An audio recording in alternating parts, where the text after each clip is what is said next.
Avant de découvrir ensemble la stratégie de la FEP Île-de-France pour 2018, retour de quelques pas sur nos résultats. En 2016, le nombre d'adhérents a progressé de plus de 5%, nous permettant de dépasser aujourd'hui les 500 adhérents. Le montant des cotisations est passé de 1,059 million d'euros en 2015 à 1,094 million en 2016. Les 8 clubs ont rassemblé 436 participants durant l'année.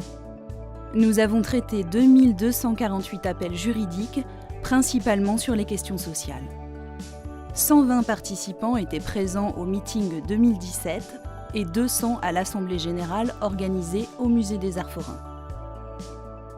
Dans le cadre de notre stratégie relations publiques, nous avons rencontré 19 élus politiques, députés et sénateurs. Forte de ces résultats, la FEP Île-de-France conforte sa place de porte-parole des entreprises de propreté auprès des pouvoirs publics, des instances régionales et nationales. Avec un renouvellement de l'ordre de 75% des députés siégeant à l'Assemblée nationale, l'objectif est de constituer un groupe d'élus politiques référents.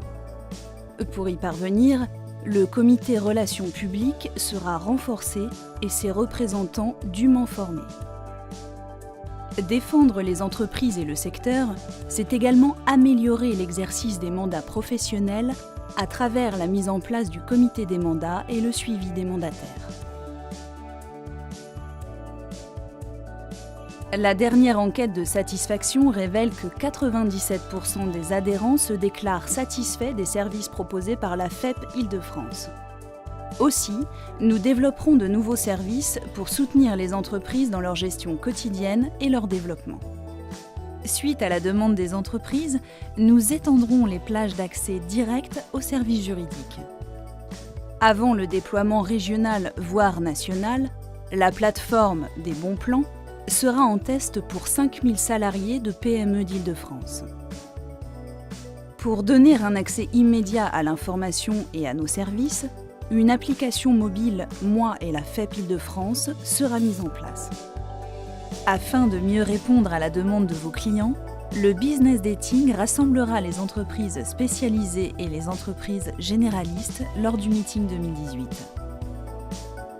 Lors des appels d'offres, pour faciliter vos échanges administratifs avec les donneurs d'ordre, un tarif privilégié à la plateforme de certification Actradis sera négocié.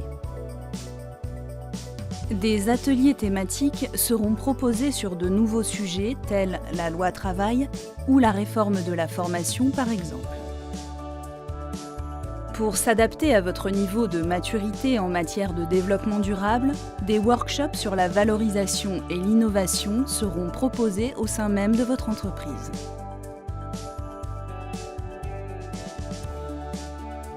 Nous mettrons à contribution les 161 entreprises d'Île-de-France déjà formées au développement durable pour définir les modalités de certification de l'écolabel européen des entreprises de propreté en collaboration avec l'AFNOR. Et par ailleurs, nous les solliciterons sur l'élaboration d'une boîte à outils pour construire un code éthique. Afin de valoriser le savoir-faire et l'engagement des entreprises de propreté auprès des institutionnels et des donneurs d'ordre régionaux, nous nous attacherons les services d'une agence de presse. Accroître notre représentativité, c'est fidéliser nos adhérents, avec par exemple le parrainage, le suivi des nouveaux entrants et aussi conquérir de nouvelles entreprises de propreté avec une démarche active de prospection. Philippe Jouani, l'ensemble des membres du conseil d'administration et toute l'équipe de la FEP Île-de-France sont en ordre de marche pour accompagner les entreprises de propreté vers l'excellence et la réussite.